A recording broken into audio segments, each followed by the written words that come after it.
अपने पसंदीदा शो के फुल एपिसोड देखने के लिए अभी डाउनलोड करें दंगल प्ले ऐप।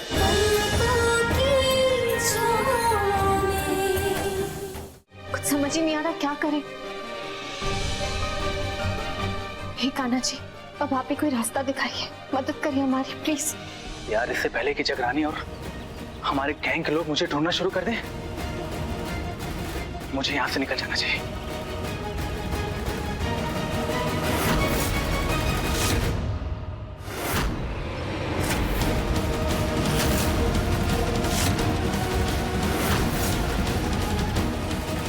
आप सुमन जी? हे कान्हा जी, अब आप ही कोई रास्ता दिखाइए, मदद करिए हमारी प्लीज। सुमन? अंशुमन जी। क्या हुआ सुमन? तुम ऐसे अंदर कैसे बंद हो गई? अंशुमन जी, हम आपको सब कुछ बाद में बताते हैं, हम अभी आते हैं।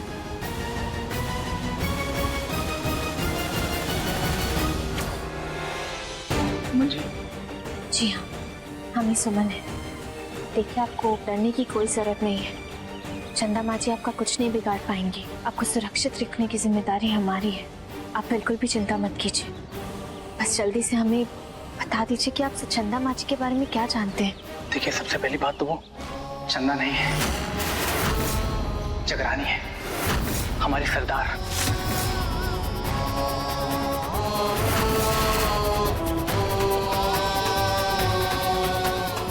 जबकि सच ये है कि वो जगरानी है चंदा जी की हम शक्ल। ये चंदा जी की पुरानी फोटो है।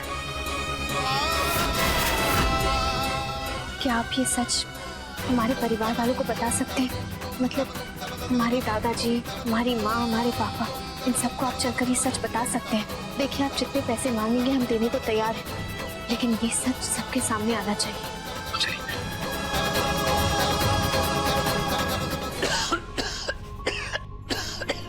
बाबूजी, आप हमें कह रहे थे खाने के लिए, लेकिन आपने भी तो सुबह से कुछ नहीं खाया है। से खाली पेट रहेंगे तो दवाइयाँ कैसे खाएंगे? आप अभी भी हार्ट अटैक से उभरे हैं बाबूजी। भूखी पेट रहना आपके लिए अच्छा नहीं है। कौन ठीक होना चाहता है छोटकी बहू? ये जो कुछ घर में हो रहा है ना, उसे देख के तो जीने की इच्छा खत्म हो गई है। नहीं बाबूजी, ऐसा मत कहिए। ऐसा नहीं कहूँ तो कैसे कहूँ? छोटकी बहू, जिस परिवार को हमने अपनी मेहनत और ताक से खड़ा किया है, जिस परिवार को अपने खून पसीने से सींचा है, वो ऐसे ही तिनके की तरह बिखरते कैसे देख सकता हूँ छुटकी? ये सब देखकर जीने की इच्छा कैसे होगी? जिन हालातों में हमारा ये परिवार आके खड़ा हुआ है ना, वो सब ना उस लड़की के कारण है। हम पहले ही कहते हैं कि इस लड़की के लक्षण इस घर के लिए, इस परिवार के लिए अच्छे नहीं है। अब जाने और का बुरा दिन देखना पड़ेगा इस परिवार को। बाबूजी, ये काढ़ा है। ये काढ़ा तो सिर्फ सुमन बनाती है। किसने बनाया ये काढ़ा? बाबूजी, सुमन आज सवेरे देकर गई थी। कह रही थी किसी भी हाल में आपको ये पिलाना है, क्योंकि ये काढ़ा आपकी सेहत के लिए फायदेमंद है। फायदा? क्या फायदा ऐसे बंटवारे का मिथिलेश? हाँ, सुमन है लेकिन नहीं है, और अंशुमन नहीं है, लेकिन हर जगह अंशुमन के होने का एहसास होता रहता है। बहुत हो गया मिथिलेश, अब ये बंटवारे का नाटक बर्दाश्त नहीं होता। एक काम करो मिथिलेश, बुलाओ सबको, उनसे कहो कि हम सबसे बात करना चाहते हैं। वो क्या नाम है उसका? चंदा को भी बुलाना। अब फैसला लेना ही पड़ेगा।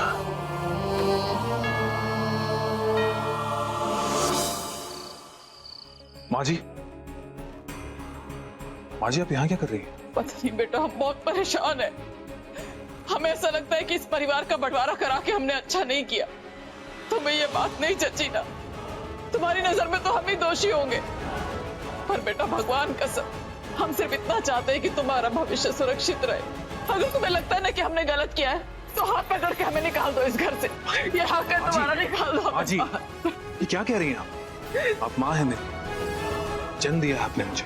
हाँ बेटा, जन्म दिया इसीलिए तो खून का रिश्ता महसूस कर पाते हैं। तुम बस एक बार कह दो कि यहाँ से चली जाओ, हम सब कुछ छोड़ छाड़ कर चले जाएंगे। हमने दर दर की ठोकरें खाकर जिंदगी गुजारी है, हमें आदत है, हम आगे भी गुजार लेंगे। नहीं माँ जी, आपको कहीं जाने की जरूरत नहीं है। मैं जितना प्यार अपनी माँ से करता हूँ, उतनी ही इज्जत आपकी भी करता हूँ। इज्जत की बात मत करो बेटा, इज्जत की बात मत करो। इज्जत ही तो नहीं मिलती इस परिवार में हमें। तुम अकेले हो जो सिर्फ हमारी इज्जत करते हो। यहाँ तक कि हमने महसूस किया है कि तुम्हारी पत्नी सुमन तक हमारी इज्जत नहीं करती। उसका बस चले तो किसी न किसी बहाने से हमें घर से बाहर निकाल के खड़ा कर दे। हमें धन दौलत मान जमीन जायदाद कुछ नहीं चाहिए। एक माँ सिर्फ इतना चाहती है कि उसके बेटे की पत्नी उसको मान दे। हमें बस वो मान दिला दो, हम इस घर के किसी भी कोने में पड़े रहकर बाकी की जिंदगी गुजार लें। नहीं माँ जी, ऐसा मत कहिए। सब आपकी इज्जत करेंगे, सुमन को भी करने होंगे। आप माँ है मेरी, और सबको आपका मान रखना ही होगा।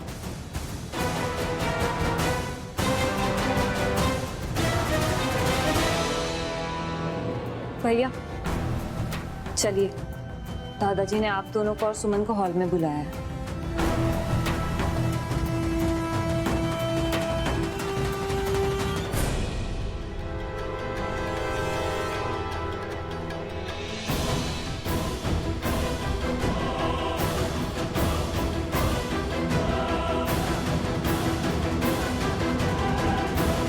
सुमन कहाँ है? कहीं दिखाई नहीं दे रही।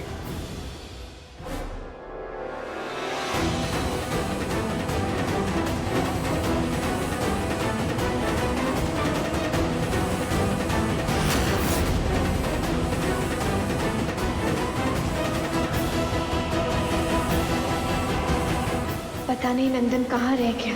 अभी तक तो उसे लौट के आ जाना चाहिए था। हमने ही आप सबको यहाँ बुलवाया है, कुछ फैसले लिए हैं जिनसे आप सबको अवगत करवाना चाहता हूँ। अब जब आप सब यहाँ हैं तो अपने फैसलों की जानकारी भी दे देता हूँ। हम राय बहादुर देव की नंदन झा अपने पूरे होशो हवास में राय बहादुर खानदान का घर, जमीन, जायदाद, बिजनेस, प्रॉपर्टीज बांटने की घोषणा करते हैं।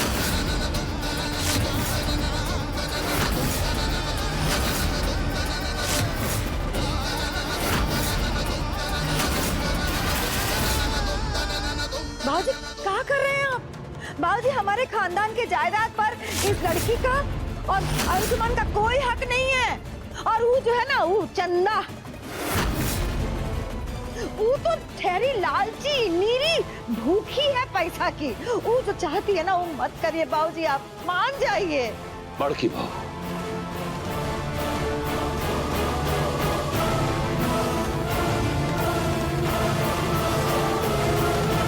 गलती तो हमसे हुई है ना बड़की बहू, हमारे परिवार के सदस्यों से हुई है। अब चाहे मिथिलेश की बात कर लो या फिर हमारी, 27 साल पहले हमसे जो गलती हुई थी, उसका परिणाम आज हम सबके सामने है। अंशुमन में राय बहादुर खानदान का खून है, उस हिसाब से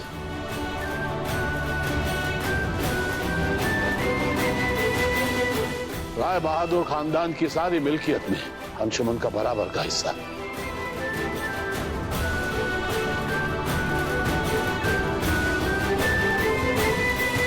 हमें पता करना होगा कि आखिर नंदन रह कहाँ गया।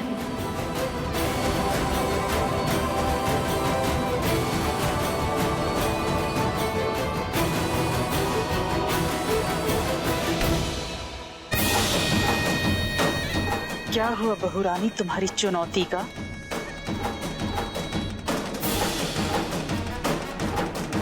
देख लिया, करा दिया ना हमने बंटवारा।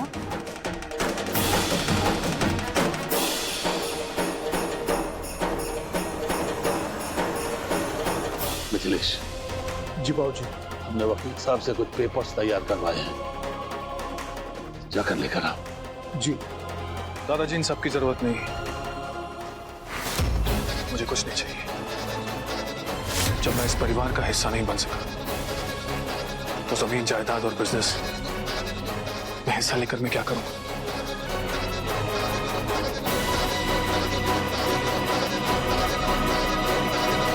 जी आपसे विनती करते हैं, आपको जो बंटवारा करना है कर दीजिए। अपनी ममता का बंटवारा मत कीजिए बाबूजी। हमें कुछ नहीं चाहिए बाबूजी, हमें सिर्फ अंशुमन चाहिए।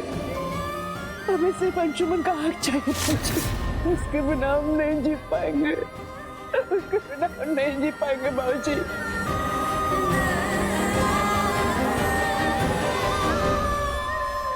छोटकी बहू, कुछ फैसले भावनाओं को दरकिनार करके करने पड़ते हैं ताकि भविष्य वर्तमान में भूतकाल पर सवाल ना खड़े कर सके।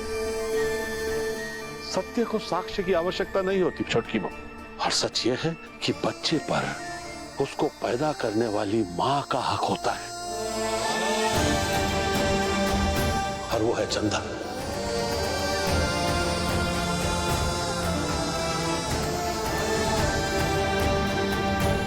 छोटकी बहू, तुम्हारे लिए नंदन ही है, नंदन है।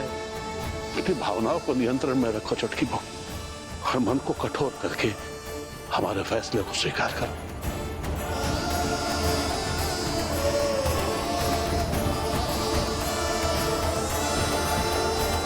अब तो चले आओ नंदन, वरना देर हो जाएगी। हमसे ही अनर्थ देखा नहीं जाएगा, हम नहीं बर्दाश्त करेंगे इसको। अरे इसको तो हम मार ही डालेंगे। न रहेगा बात न बदली बांसुरी। अरे तुम यहाँ पे बड़ी माँ, ये क्या कर रही हैं आप? अब जात को छीन लिया इसने हमारी छोटकी का। अभी ये क्या कर रही हैं आप? छोड़ दीजिए जाना। तो आखिर कहा तुमने हमारी छोटकी को मक्कार कहा उसको। अरे तुम्हारा स्वाद, तुम्हारा मक्कार नहीं दिखता तुमको। अभी रुकिए। अरे बड़ी माँ, छोड़िए उन्हें। हार करेंगे। 27 साल जिस बच्चे को सीने से लगा के रखा छोटकी ने, जिसपे अपने सब कुछ जोझाड़ किया छोटकी ने, उसको लेने चली आई मक्कार। और देखो कि बेटा को देखो, मूर्ति बना खड़ा है चुपचाप। अरे पाप लगेगा तुम लोगों को, पाप। सुमन, नंदन आ गया। अब हम सबूत के साथ सबको सच बता सकते हैं। दादाजी, कोई भी फैसला सुनाने से पहले आप एक बार हमारी बात सुन लीजिए। अंशुमन जी के ऊपर पहले भी हक सुरभि माँ का ही था और आगे भी सुरभि माँ का ही रहेगा। और सिर्फ अंशुमन जी पर हक ही नहीं, इस घर, इस परिवार पर भी पहले जैसे सुरभि माँ का अधिकार था, आगे भी सुरभि माँ का ही अधिकार रहेगा। क्योंकि दादाजी, आपकी छोटी बहू सिर्फ एक है, और वो है हमारी सुरभि माँ। तुम कहना क्या चाहती? 1 मिनट दादाजी। नंदन, मेरी बात तो सुन। नंदन, अब कुछ सुनने का नहीं, सब कुछ सच बताने का वक्त आ गया है।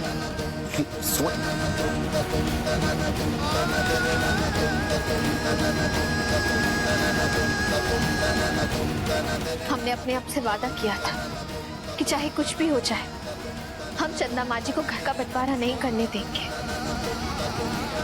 आज हम आप सबको एक ऐसा सच बताएंगे जिससे आप लोगों को यकीन हो जाएगा कि चंदा माँ जी ने ना सिर्फ अंशुमन जी के साथ बल्कि इस परिवार के हर एक सदस्य के साथ छल किया है।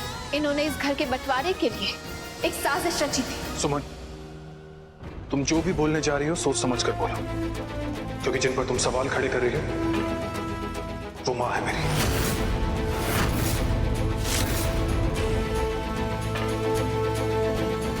अंशुमन जी, हम सच कह रहे हैं, ये आपकी माँ नहीं है।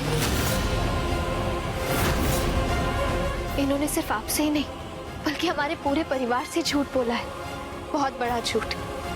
आप जानते हैं ये कौन है?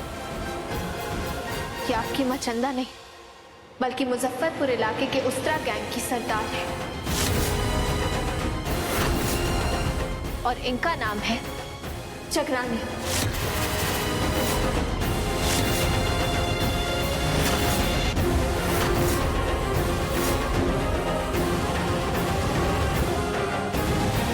हो दादा, अब बस यही दिन देखना बाकी रह गया था।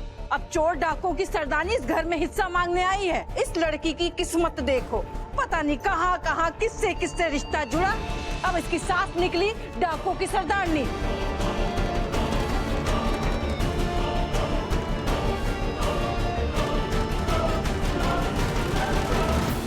हे भगवान, बस यही दिन देखना बाकी रह गया था। तुम्हारी पत्नी साफ साफ झूठ बोल रही है। हमने तुमसे कहा था ना कि हमारी इज्जत नहीं करती। अरे नहीं करनी है तो ना करे इज्जत, लेकिन ऐसे सबके सामने हमारी इज्जत तो ना उतारे। ये तुम्हारा भाई, इसने हम पर हाथ उठाया, ठीक पी कहकर तुम पर हाथ उठाया। तुम्हारी पत्नी इसके साथ मिलकर न जाने कौन सी साजिश रच रही है। क्या बकवास कर रही है ये। हम कोई बकवास नहीं करते। आप इनकी मां नहीं है। चंदा माँ का रूप लेकर आप जगरानी है, उनकी हमशक्ल हैं आप। बस सुमन, मैं तुमसे पहले भी कह चुका हूं, जो भी बोलना है सोच समझ कर बोलो। झूठ बर्दाश्त नहीं करूंगा। अंशुमन जी, भला हम आपसे झूठ क्यों बोलेंगे? एक मिनट।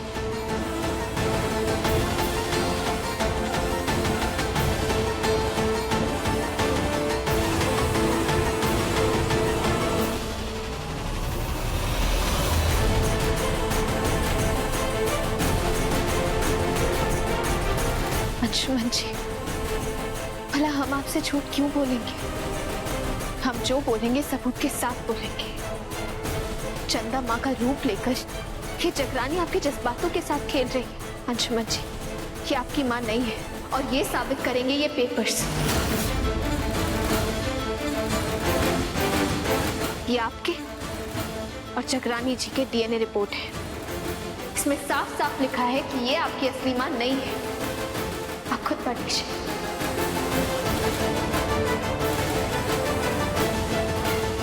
नहीं बेटा, इसका विश्वास मत करना।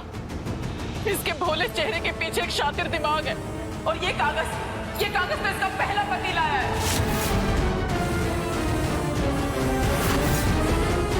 ये जानबूझकर ऐसा कर रही है ताकि ये खुद को सही और हमको गलत साबित कर सके। माँ जी, हम झूठे हो सकते हैं, ये जमाना झूठा हो सकता है, लेकिन ये रिपोर्ट झूठे नहीं। चंदा माँ का रूप लेकर ये जगरानी हमारे पूरे परिवार के साथ छल कर रही है।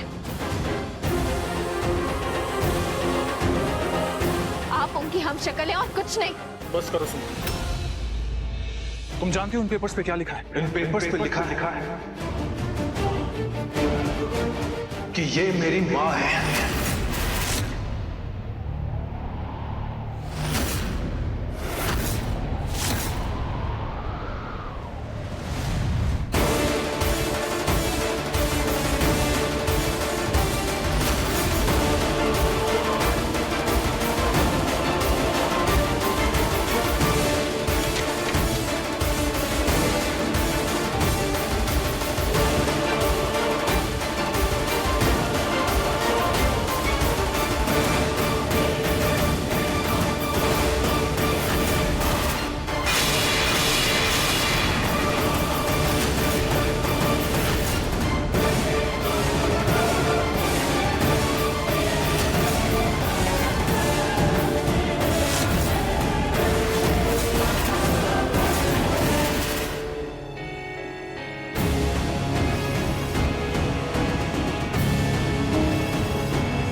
एग्जैक्टली मैं कब से तुम्हें यही समझाने की कोशिश कर रहा हूँ कि जब मैंने रिपोर्ट देखी थी तो मैं भी शॉक्ड हो गया था।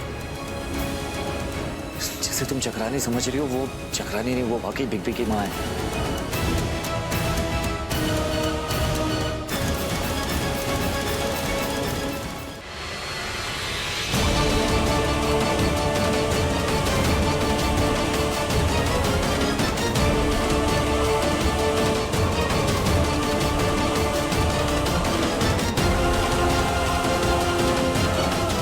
हमने तुमसे कहा था ना सुमन कि तुम हमारा बाल भी बांका नहीं कर पाओगी।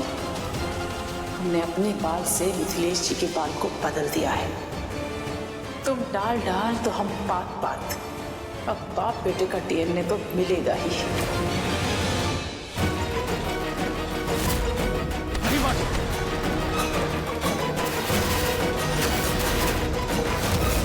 आपसे विनती करता हूँ, ऐसा मत कीजिए। सुमन मेरी पत्नी है। हमने तुमसे कहा था ना बेटा, ये हमारी इज्जत नहीं करती, ये किसी भी तरह हमें इस घर से निकालना चाहती है बस। इसीलिए इसने अपने पहले पति के साथ मिलकर हमारे खिलाफ साजिश रच डाली। नहीं अंशुमन जी, ये जरूर कोई फेरबदल हुआ है। हमारा विश्वास कीजिए आप, हम झूठ नहीं बोल रहे, हम पर विश्वास कीजिए अंशुमन जी। कैसे विश्वास करूं सुमन? अभी तक तुमने जो भी कहा, ये रिपोर्ट उसे झुठला रही है। और अगर तुम्हें शक भी था तो अच्छे से चेक करना चाहिए था ना सुमन। ऐसी गलती कैसे कर सकती हो तुम? अंशुमन जी, हमारे पास पक्के सबूत थे कि ये चंदा माजी की हमशक्ल है और कुछ नहीं। बस करो बहू, और कितना नीचे गिरोगी तुम हमें हमारे बेटे की माँ की हमशक्ल साबित करना चाहती हो, हमें चोरों के गैंग का सरदार बोल रही हो, और पता नहीं क्या क्या। एक माँ के कलेजे को आज तुमने कुचल के रख दिया। तुम यही चाहती हो ना कि हम ये घर छोड़कर चले जाएं? तो हम तो खुद ये घर छोड़कर जाने को तैयार हैं। हमने तो अंशुमन से कहा भी था।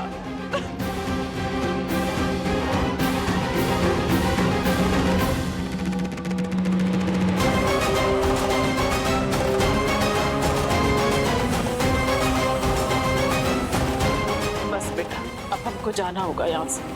हमारा और तुम्हारा साथ शायद यहीं तक था। 27 साल हमने बिना पति की जिंदगी गुजारी है। हम समझ सकते हैं अकेले रहने का दर्द। बस अपनी इस अभागन माँ को याद रखना। रुक जाइए माँ।